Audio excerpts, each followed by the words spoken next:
AP cabinet sub committee భేటీ కానుంది. ప్రధాని మోదీ ఏపీకి రానున్న నేపథ్యంలో ఏర్పాట్లపై మంత్రివర్గ ఉపసంఘం ఇవాళ సమావేశం కానుంది.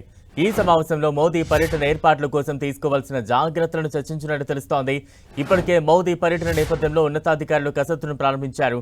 ప్రధాని పర్యటనను విజయవంతం చేసేందుకు ప్రభుత్వం 31 మంది ఐఏఎస్, ఐపీఎస్ అధికారులను కేటాయించింది. రాష్ట్ర స్థాయి నోడల్ అధికారిగా జి వీరపాండ్యన్కు బాధ్యతలు అప్పచెప్పింది.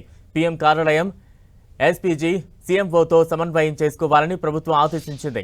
మోదీ రాక నేపథ్యంలో అమరావతిలో 5 లక్షల మంది బహిరంగ సభకు హాజరయ్యేలా భారీ ఏర్పాట్లు చేస్తున్నారు. పీఎం హెలిప్యాడ్ దిగే దగ్గర నుంచి బహిరంగ సభాస్థలికి వచ్చే వరకు అడుగడుగునా ఆయనకు ఘన స్వాగతం పలికేలా ప్లాన్ చేస్తున్నారు. వెలగపూడి సచివాలయం దగ్గర హెలిప్యాడ్ నుంచి రైతులు, మహిళలు మోదీకి పూలతో స్వాగతం పలకాలని అనుకుంటున్నారు. పీఎం రోడ్ షోకు సంబంధించి బీజేపీతో పాటు కూటమి పార్టీ శ్రేణులు ఏర్పాట్లలో ఇప్పటికే తలమణుకులయ్యాయి. నేడు ఏపీ కేబినెట్ సబ్ కమిటీ భేటీ కానుంది. తాజా అప్డేట్స్ అందించేందుకు మా ప్రతినిధి విజయ్ చంద్రన్ సిద్ధంగా ఉన్నారు. విజయ్, ఈరోజు మధ్యాహ్నం 2 గంటలకు ప్రధాని నరేంద్ర మోడీ రాజధాని అమరావతిలో పర్యటించడానికి సంబంధించినటువంటి వ్యవహారాలన్నిటి కూడాను సక్రమంగా జరిగేందుకోసం అని చెప్పేసి ఏపీ ప్రభుత్వం ఒక ఆర్గనైజింగ్ కమిటీ ఏర్పాటు చేయడం జరిగింది. దీంట్లో 3 పార్టీలకు చెందినటువంటి మంత్రులకు కూడా బాధ్యతలు అప్పగించడం జరిగింది. పయ్యావుల కేశవులు, మంత్రి నారాయణ, నాదెండ్ల మనోహరు, కొల్లు రవీంద్ర, సత్యకుమార్ యాదవ్లతో కూడినటువంటి ఆర్గనైజింగ్ కమిటీ ఈరోజు మధ్యాహ్నం 2 గంటలకు మరోమారు సమావేశం కానుంది. ఈ సమావేశంలో ఏ విధంగా జన సమీకరణ చేయాలి, ఎటువంటి ప్రమాదాలు జరగకుండా ఏ విధంగా ముందుకెళ్లాలి, అధికార యంత్రాంగం అన్ని శాఖలకు సంబంధించి ఎటువంటి సమన్వయంతో ముందుకెళ్లాలి దాని మీద సమగ్రంగా చర్చించనున్నారు. దీనికి సంబంధించినటువంటి ఇప్పటికే వైజాగ్లో ఏ అధికారులు అయితే గతంలో ప్రధానమంత్రి నరేంద్ర మోడీ పర్యటన విజయవంతంగా నిర్వహించడం జరిగిందో అదే అధికారులకు బాధ్యతలు అప్పగించాలని చెప్పేసి చీఫ్ సెక్రటరీ ఇదివరకే నిర్ణయం తీసుకోవడం జరిగింది. చీఫ్ సెక్రటరీ పలుమార్లు ఇప్పటికే దీనికి సంబంధించినటువంటి రివ్యూలు చేయడం జరిగింది. దాదాపు 5 లక్షల మందిని జన సమీకరణ చేయాలా అని చెప్పేసి ప్రభుత్వం భావిస్తూ ఉంది. ప్రధానమంత్రి నరేంద్ర మోడీ సభకు హాజరయ్యేంత వరకు కూడాను ఏ విధంగా ఆయనకు స్వాగతం పలకాలి, రోడ్లకు ఇరువైపులా ఉండి ఆయనకు ఘన స్వాగతం పలకడంతో పాటు సభను విజయవంతం చేసేందుకోసం అని చెప్పేసి ఇప్పటికే 3 పార్టీలకు చెందినటువంటి నేతలందరూ కూడాను సమన్వయంతో పనిచేయడం జరుగుతూ ఉంది. దీనికి సంబంధించి ఆయన గతంలో ఈ రాజధాని అమరావతి శంకుస్థాపన ఆయన చేతుల మీదుగానే జరిగింది. గడిచిన 5 సంవత్సరాలుగా అంటే దాదాపు 5 సంవత్సరాలుగా 9 నెలలుగా అంటే జగన్మోహన్ రెడ్డి ప్రభుత్వం వచ్చిన తర్వాత ఏ పనులు అయితే ఆగిపోయాయో వాటన్నిటిని కూడాను మళ్ళీ పునఃప్రారంభించేందుకోసము ఏపీ ప్రభుత్వం నిర్ణయం తీసుకోవడం జరిగింది. అంతేకాకుండా రాజధాని అమరావతిని 3 ఏళ్లలో పూర్తి చేయాలని చెప్పేసి ప్రభుత్వం భావిస్తూ ఉంది.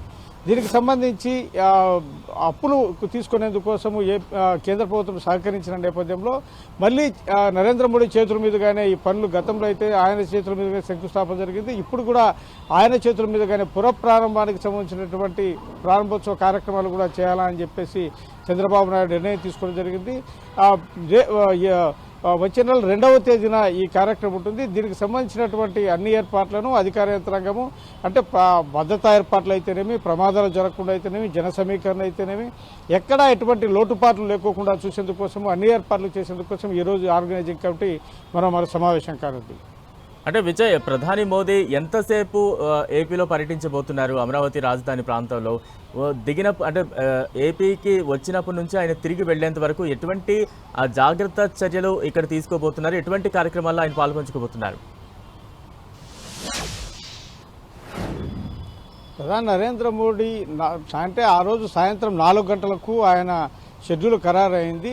అయితే ఉదయమే పెట్టాలనుకున్నా కానీ ఎండలు ఎక్కువగా ఉన్నటువంటి నేపథ్యంలో ఈవినింగ్ పెడితే బాగుంటుందని చెప్పేసి ప్రభుత్వం నిర్ణయం తీసుకోవడం జరిగింది. సాయంత్రం 4 గంటలకు ఆయన రావడం జరుగుతుంది. సాయంత్రం 4 గంటలకు వచ్చిన తర్వాత అక్కడ ఈ శంకుస్థాపన కార్యక్రమాల్లో పాల్గొంటాడు. అక్కడ రాజధానికి ఆయన శంకుస్థాపన చేసిన తర్వాత ఈ సభలో ఆయన ప్రజలను ఉద్దేశించి మాట్లాడడం జరుగుతుంది. ఏ విధంగా ఆంధ్రప్రదేశ్ ప్రభుత్వానికి రాజధాని నిర్మాణానికి కేంద్ర ప్రభుత్వం సహకరిస్తుంది అనే దాని మీద ఆయన ముఖ్యంగా ప్రసంగించనున్నారు. అయితే నరేంద్ర మోడీ వచ్చిన తర్వాత గతంలో అయితే కనుక కుండెను బట్టి పిడికెడు బట్టి కుండెను నీళ్లు తీసుకుని వచ్చాడని చెప్పేసి గతంలో పెద్ద ఎత్తున ఆరోపణలు వచ్చిన నేపథ్యంలో ఈసారి ఆయన ఏ విధంగా ఆ వరాలు ఇస్తాడనే దాని మీద ఆసక్తికరంగా మారింది. ఎటువంటి ఆరోపణలు లేకుండా ఈసారి రాష్ట్ర ప్రభుత్వానికి సంపూర్ణమైనటువంటి సహకారం అందిస్తారు రాష్ట్ర అభివృద్ధికి, లేకుంటే కనుక రాజధాని నిర్మాణానికి అని చెప్పేసి చాలా మంది ఆశాభావం వ్యక్తం చేస్తున్నారు. ఈ కూటమి ప్రభుత్వం కూడా రాష్ట్రంలో అదే ఆశాభావంతో ఉంది. Right, thank you Vijay.